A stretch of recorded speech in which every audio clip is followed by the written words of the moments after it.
Preface, Part 1. My inspiration and reasons for writing this book. I'm doing this because I'm tired of everybody arguing with each other. One side of the fence saying Donald is great, the other saying he's a moron. Also because I'm very tired of politics prioritizing issues that aren't critical. Marijuana laws, gay marriage, abortion, etc. I've left guns out of that because guns are dangerous. I politically agree that psychological evaluations should be mandatory for gun ownership. I also understand that psychological evaluations are not 100%, meaning such a process will not solve the problem completely. A mandated psychological evaluation is far more effective than a ban, because a ban will only lead to black marketing. Even Canadians are sticking their nose into Donald's presidency. Why? Justin Trudeau has also become unpopular and controversial, so why not focus on him instead? The social conflict is enough to annoy people like me. We have to listen to and put up with the bullshit from everybody else.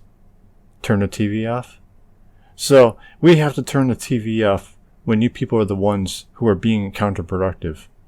The patriots who support war and voting? The same people who insist America is this magnificent country, a nation that is blessed by God, while it just can never seem to get its shit together.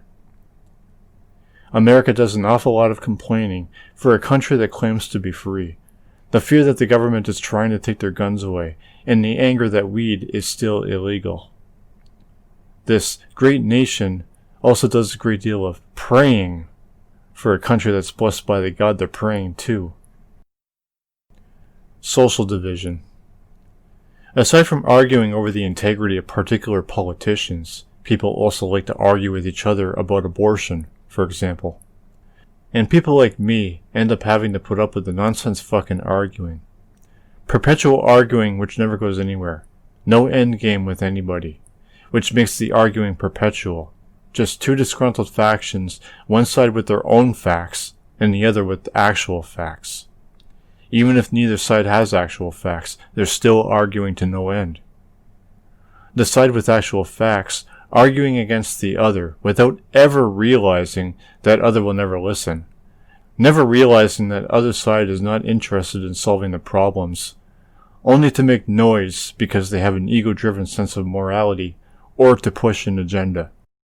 Well, they do realize these ideologues refuse to listen, but they get frustrated and they keep arguing these facts for some reason. What are they supposed to do instead? I would say question them, but nobody ever listens to me. Improper motivation. If there's no money in it, nobody has any interest. Only a few people do, but that's never enough to get anything accomplished. Only if people can profit from something will they exert the effort into it. The problem is, that means they're only interested in masking problems, so they can continue making profit. People otherwise only complain, and expect everybody to agree with them, while telling other people to just think positive, or that they'll pray for them. Money is the economy. It is a tool. Money is to be treated and respected as such, not valued over life, or to fuck people over to get it. Again, aside from Donald's presidency, what also bothers me is the fact that America's political priorities are guns, gay marriage, marijuana, and abortion.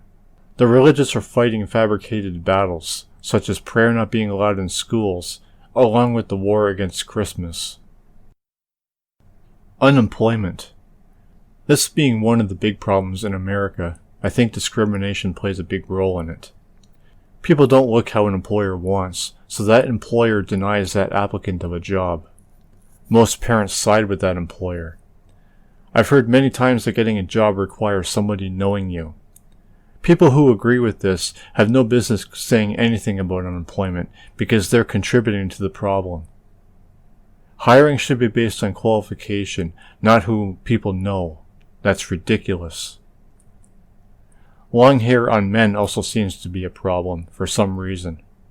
As for excessive tattoos and piercings, the question is, why do those people want to do either? If people want to cover their body in either tattoos or piercings, or both, that would indicate a mental illness. Why doesn't anybody intervene on such behavior or desires? Maybe authority is pushed by so many people in this world, others tend to avoid those authoritarian types, because while excessive body modifications are not sensible, neither is strict authority. Social balance for progress and advancement.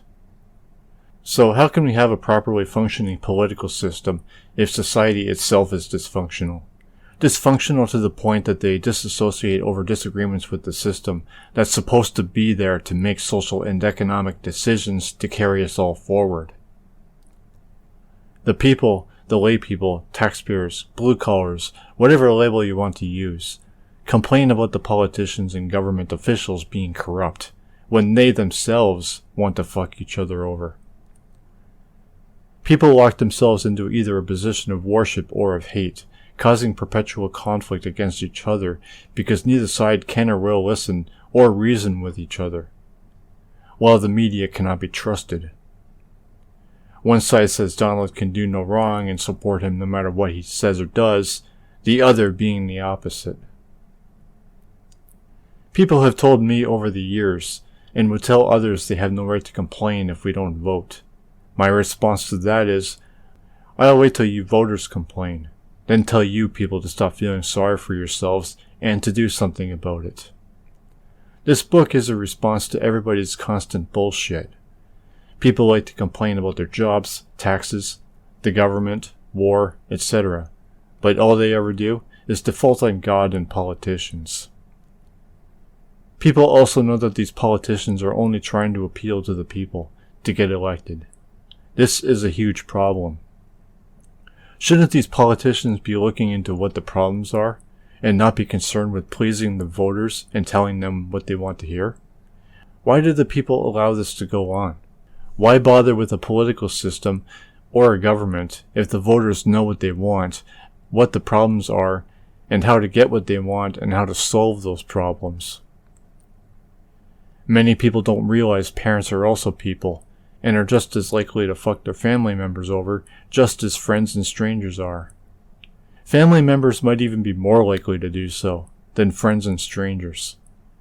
Politicians are also people, and those people are only seeking power.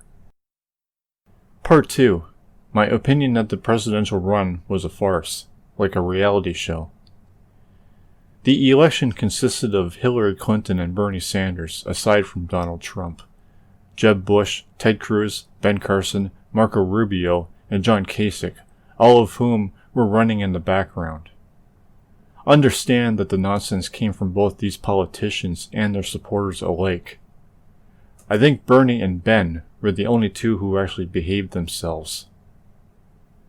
There was the suspicion of a Russian interference with this election, which is an actual problem and not something to just criticize and let go, along with the accusation of Hillary's emails. Lots of social media drama made this election a circus and a joke. Some of these candidates pulled illegal tactics to try getting other candidates out of the run. Donald made shitty comments about Mexico, fallaciously generalizing Mexicans as rapists.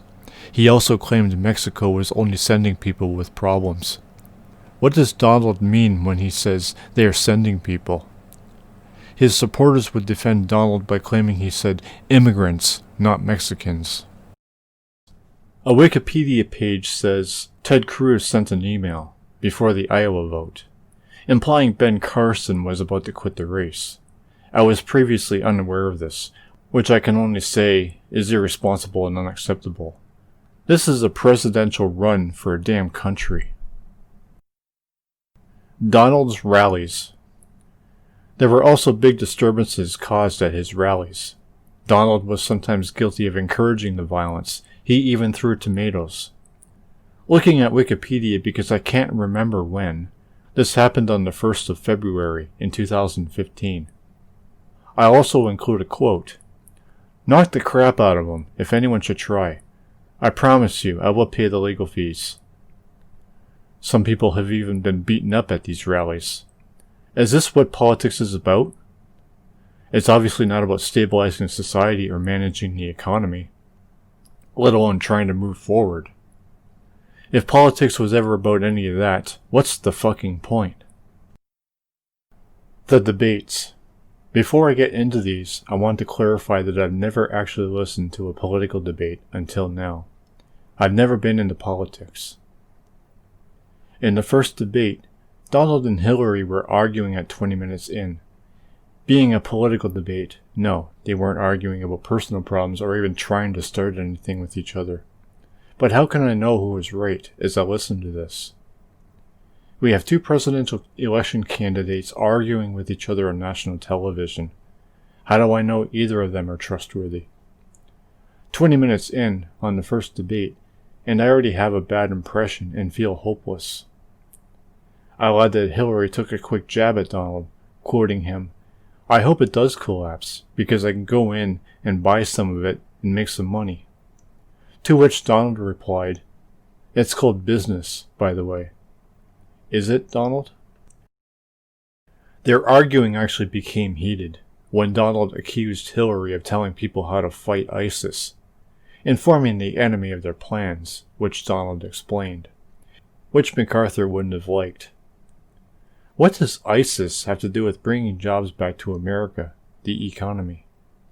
Donald also went over the moderator's head to make this accusation. Donald later held Hillary's 33,000 emails against her, saying he will release his IRS audits when she does. That's unprofessional and irresponsible. I agree Hillary should be held accountable for those emails. However, Donald is wrong because he's using his audits to blackmail her, which also sounds like he's using her emails as an excuse to hide his audits. Again, though, this gives me an increased bad impression of American politics. This sounds like a legal dispute at this point, instead of a political debate. Hillary took another jab at Donald, accusing him of not paying his federal income tax for a lot of years. After Donald's rant about being $20 trillion in debt and our country's a mess, because the money has been squandered by your ideas. That rant caused Hillary to then mention that she has spoken to some of the employees that were stiffed by Donald. She actually told America about Donald's refusal to pay his employees. The problem here is, how does anybody in America know, aside from those employees, any of this shit is true? They can't. Pure hearsay. Nearly an hour into this debate, the moderator brings Donald's obsession with Barack Obama's birth certificate up, after Donald took a shot at Hillary's preparation for this debate. This makes Donald a hypocrite, because he not only refuses to make his IRS audits available to the public, but also blackmails Hillary. I also don't understand what Barack's birth certificate has to do with ISIS, job creation, or strengthening the border. More drama has risen, as the moderator has shifted the debate to ISIS at nearly 1 hour and 15 minutes in.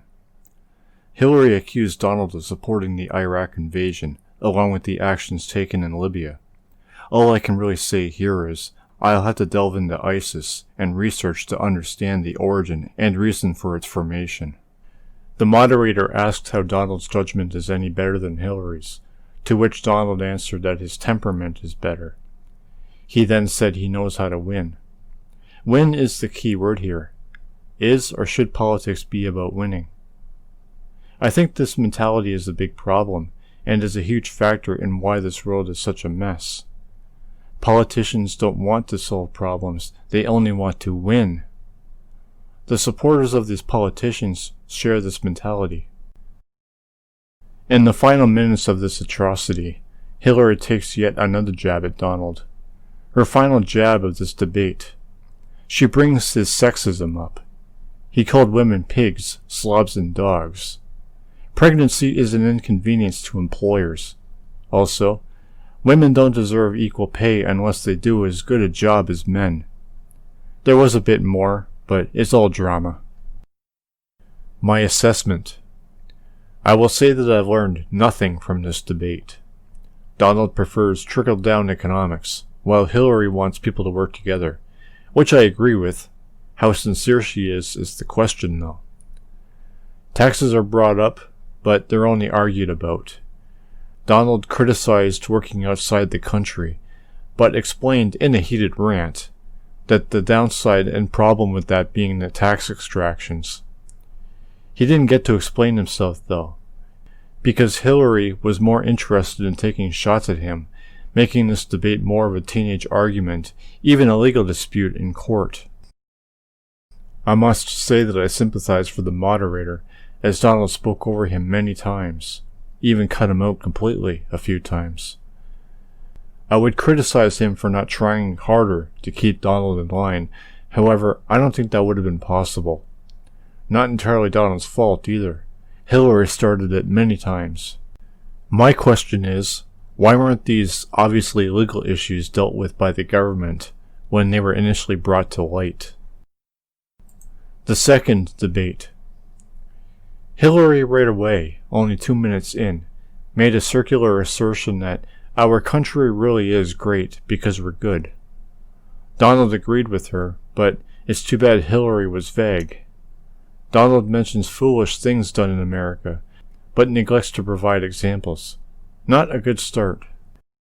Hillary does mention working together and overcome the divisiveness in her response to the school teacher, which is probably the only remark I can agree with her about. Donald also spoke empty words. This is a great country, this is a great land. How or why is America great? The moderator ambushed Donald about his sexist insults to women.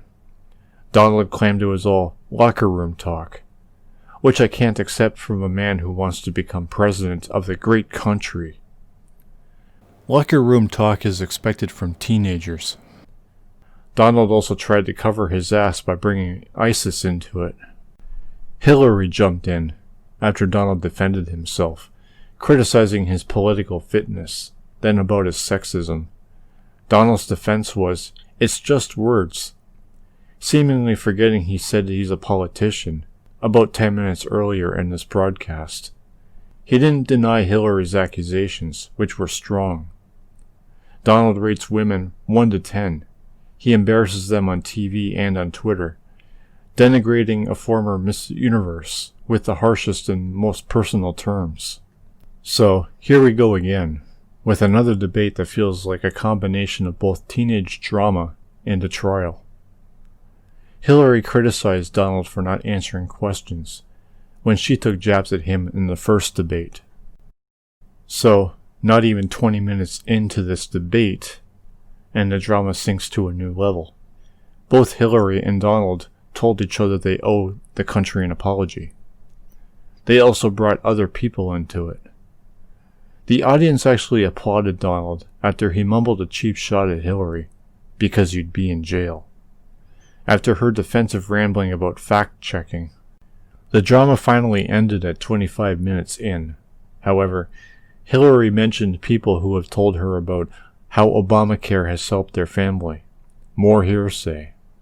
More drama arises 20 minutes later. Hillary was doing all right, talking about freedom of religion, but then she accused Donald of continually denying he was for the Iraq War, despite a video showing him saying he is. Donald then talked over one of the moderators to defend himself, also to say Hillary went 20 seconds over. Hillary keeps taking shots while Donald is more interested in defending himself than answering questions. This debate is about America, not them. The moderator asked Donald if his position about the temporary Muslim ban has changed. Donald answered, however, he proceeded to pick on Hillary more. Donald then criticized the moderator for never interrupting her. The moderator asked Hillary, at 44 minutes in, if being two-faced is acceptable, a politician having his own stance. Hillary did answer and provided clarity about a remark she made, but then went on a tangent about Kremlin, making the baseless claim that Putin is trying to influence the term's election by hacking American accounts, bringing this up because it's what's really going on, when that's a problem that has nothing to do with the American economy or society. Donald proceeded to say he has nothing to do with Russia, which is more hearsay, while this shouldn't even be brought up in a debate. After he was asked by Spencer Moss about taxes, he criticized Hillary for saying she's going to do this and that, but not doing anything, while being in the Senate for the past 30 years. She then got defensive, saying Donald lives in an alternate reality, returning fire at him for not paying taxes for 20 years. Donald did mention he intends to abolish carried interest provisions. My assessment. The moderator has tried to keep both Donald and Hillary from going over their limits. The main reasons they could never comply is because they're too busy defending themselves from each other. The moderator is also at fault, however, because he started this debate off with Donald's sexist behavior. This debate was actually worse than the first. Not only the defensiveness, but talking over the moderators. The third debate. This debate wasn't bad until Hillary called Donald Putin's puppet nearly 30 minutes in. Donald being no better, he retaliated by calling her the puppet. Hillary then accused Donald of encouraging Russia to engage in espionage, that Donald is willing to spout the Putin line, break NATO up, and also to continue getting help from Putin. Not only is this drama, but there's no proof of any of it. Donald proceeded to yell, "Putin has outsmarted her at every step of the way," only to then say he doesn't know Putin a minute later. The irony being that Hillary has played Donald every step of the way so far. He gets defensive with every shot she takes at him. More drama arises when Hillary criticizes Trump for both buying Chinese steel and hiring Chinese steel workers over American ones. She also pointed out that the Trump Hotel in Las Vegas was made with Chinese steel. Hillary proceeded to declare that her presidency will enforce trade agreements. Then Trump asked her, yet again, why she didn't do so 15 to 20 years ago. This caused Hillary to actually compare her political history to Donald's career. Donald now accused Hillary of paying people to cause violence at his rallies through her campaign. He did mention video footage, although that video footage wasn't shown. There's no time to show anything because they were each given 2 minutes to speak, and that's because they're supposed to be debating. Anyway though, Hillary began her next 2 minutes, and Donald repeatedly interrupted with, "I did not say that." How would anybody know? After about 10 seconds of Donald cutting in while Hillary was talking over the moderator about the Clinton Foundation, Donald called Hillary out for taking money from Saudi Arabia, Qatar, and other countries, who throw gays off buildings and treat women horribly, because she claims to be all about women's rights. The words, "such a nasty woman," came out of Donald's mouth toward the end of this debate. So, after sitting through these political soap operas, what was missing is evidence. They didn't have time, right? Well, these were supposed to be debates. They weren't supposed to be pointing fingers at each other about issues that should have been dealt with at the time of being caught.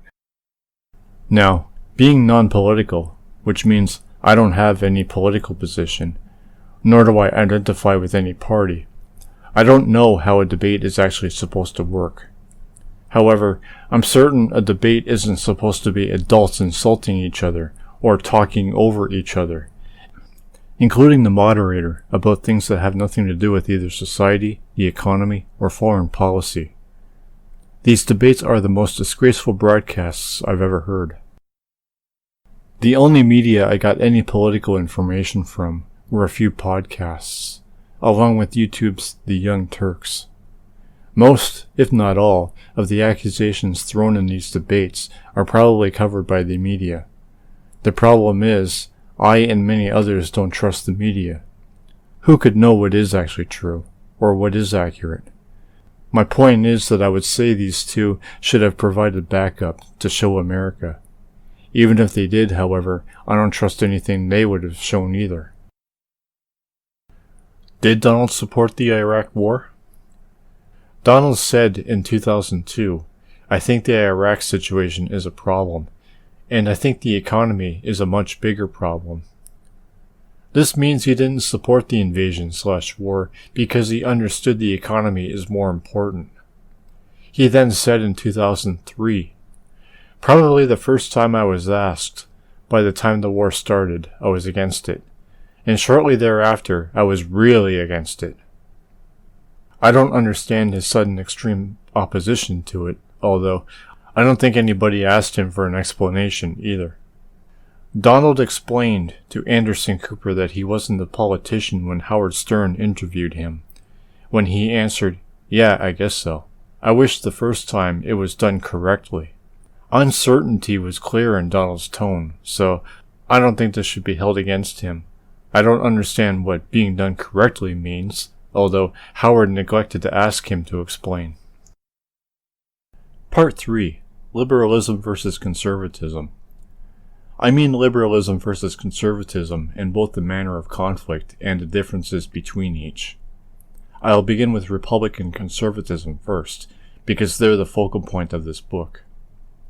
I've learned from the years I've spent on YouTube that the Republican Party is notorious for their Christian beliefs, which includes fundamentalism in pro-life, anti-gay marriage, anti-marijuana, anti-evolution, etc. There is also the denial of climate change that's common. Now, Wikipedia says the conservative tax philosophy is that low taxes mean more jobs and wealth for all. Also that conservatism is all about competition instead of regulation. This party also tends to take the Ludwig von Mises stance that government intervention is bad in all ways. First of all, I don't see how this party can hold any political view on anything if they believe the government is no good for America. This entire political party is a contradiction of itself. Conservatism is more concerned about jobs and wealth than they are about public funding. They're also more concerned about competition than business and employee protection. The idea that low taxes result in more jobs and wealth is fantasy thinking. Even as a non-authoritarian person, I understand that both taxes and regulations are economic necessities. The term intervention is actually key, and not policy, because there are many people in America who need help. Some may have psychological problems, but also have faced discrimination, and somebody needs to step in and investigate that.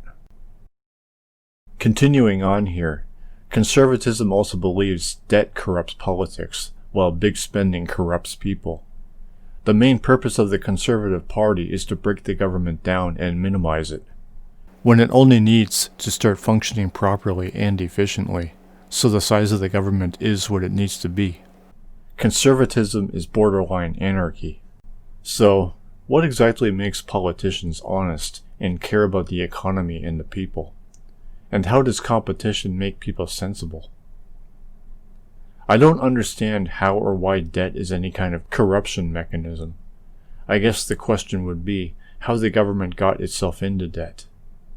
People go into debt to pay for big purchases that they can't afford to pay for right away. These people don't become corrupt unless they commit crimes to pay that debt off. However, their debt could cause stress and worry, if debt plays any impact on their life. Economic freedom is an area which I can identify with conservatism. However, if somebody is causing economic interference, they shouldn't have the right to do what they are. The world isn't always about rights, which is what many people don't understand. Many have a mystical mentality when it comes to the legal concept of rights. They believe they have the right to do something despite their action not being a good idea, and can negatively affect others. As for Christianity, if it's religious education, it belongs in church. School is a secular institution. If you're a Christian and you're offended by me saying that, that's your problem and you should go live in a Christian theocracy. Gays and lesbians should also have the right to marry. Banning gay marriage will not stop homosexuality. Christianity needs to step back and let God do the judging, if God is real. Christians believe in free will. To defy that divine gift is to commit blasphemy against God. To ban same-sex marriage is to act on your opinion, and not because the Holy Bible says it's wrong. You obviously agree with this religion, or this religion supports your homophobia. You would otherwise disregard it as bigotry.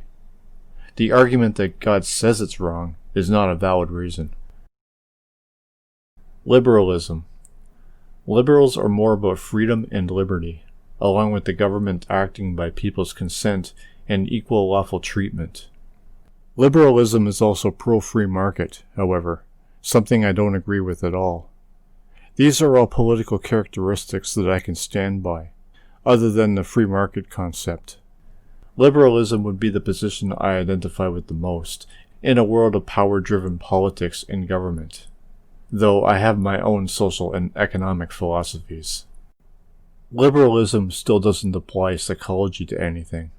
It's also limited by the Constitution, which is its weakness and insufficiency. Liberalism says go ahead, as long as you aren't hurting anybody, which I agree with. However, I want to know why people do act in harmful manners. As for egalitarianism, again, world equality is of the essence. However, that's non-progressive. Economic and social progress would be solving problems and improving, moving forward. Equality alone is still, it doesn't move. Achieving equality would be a result of solving problems, but that isn't even happening, while we should be going for more than equality. Equality is common sense to me, while freedom of speech should be a natural part of society, and not just a right. My vision is social and economic progress, moving forward, solving problems and dealing with social ills, and going through economic trial and error, until the system works for all. The world also needs to try different ideas out, to see if they work. The right wing. The right wing perceives societal structure as naturally determined by economics, and inequality is just an effect the economy has on a certain percentage of people. The thing is, discrimination is common with the right wing, which is one of the factors that causes the inequality. Christianity plays a huge role in this political position. I've learned that from my years on YouTube. Wikipedia says natural law, but people on the right tend to insert God into it. What I'm understanding from this Wikipedia article is that the right actually wants inequality. I agree that some people are wrong to have a family, because such couples in a bad position are condemning their children to a disadvantageous life of misery and struggle, which other people will use against them, both at school and in the workforce. The right wing wants to kick them while they're down, which makes these right-wingers a part of the problem. These people use God as an excuse to justify the social order, which they support, as this order causes certain people to be thrown to the gutter. R.J. White says everybody is equal under God. The problem there is, what does homosexuality have to do with economics? If everybody is equal under God, nobody should be discriminating against them or anybody else. Maybe the fact that we even need an economy should cancel God out of the possibilities of how the universe and existence came to be. What's the point of believing a supernatural being created us if this being created us so needy and leaving us to fend for ourselves? Russell Kirk claims that all men are created different, but this doesn't make sense in economic terms. Is Kirk suggesting not everybody needs to eat? Is everybody not subject to obey laws? This guy even takes his opinion to the extreme to say the government becomes unjust if it ignores this idea. Even if this was true, responsible people would make policies to work things out, to work around those differences, not exploit those differences. Laissez-faire is a dangerous idea because the belief that private companies be exempt from government intervention can lead to criminal behavior. Being private should only mean certain people should only be allowed in. The right only seems to want the government involved when it conveniences them. Hypocrisy. They want their religious values enforced by the government. They want abortion, contraception, premarital sex, gay marriage, along with evolution and other sciences that conflict with the Bible, all stopped. Such values are also either against the Constitution or anti-economic. Then there's social Darwinism. Nobody is innately better than anyone. Aside from this divine notion that God created everybody equally but different, we've caused the factors that economically and socially divide us, while psychology and education are also factors. People must apply for jobs, placing them at the mercy of employers who often play God, while some aren't as motivated or ambitious as others. Some also aren't as smart or lucky. The right-wingers simply argue this concept to weed the socially and economically weak out. While the left wing is simply the opposite of the right, I'm interested in why people are disadvantaged and are having problems, instead of just accepting the inequality as mere economic circumstance, and ultimately making excuses for it, even blaming people for their own problems. The left wing realizes the right is a religiously influenced economic anarchist position, and mostly serve as their opposition, a voice of political reason. Personally, I've already come to understand that liberalism is a static political position, which is the reason I don't identify with it, and is also why I'm non-political. I think the root problem is that the root or core focus of everything is economic growth and wealth. The core focus should be life and the planet. Materialism is only extras in life. I believe looking at problems objectively to identify the actual problem, and then researching, questioning people, or investigating to find the cause for the problem is the way to go. Something liberalism doesn't even do. The conservatives not being able to figure out that both the Constitution, along with supply and demand, should both be the premises for their position, not God, economic growth, or wealth. If it's dangerous or unhealthy, but people want it, it's a psychological issue, and not a legal one. Conservatives themselves should get a psychological evaluation. The name-calling, arguing, and insults being thrown back and forth is a testimony to how immature people are, and why nothing works out for everybody. I often see comments and hear people either ask why people just can't get along, or complain that political and religious talk tends to cause problems. Well, how can any sensible person get along with other people who are bigoted, want rights taken away, or preach that people deserve to be punished forever, just because they are different, simply because a creator God says so, somehow deriving morality from such reasoning? People who have the most cruel economic/social or religious ideas against other people, meaning they believe in the worst economic/social or religious conditions which cause burdening complications and struggles for many, even against people who are born different. People quickly become emotional, and that's an indicator that people are very unstable, which is why both politics and religions are exclusive to certain people. That's why people can't just get along.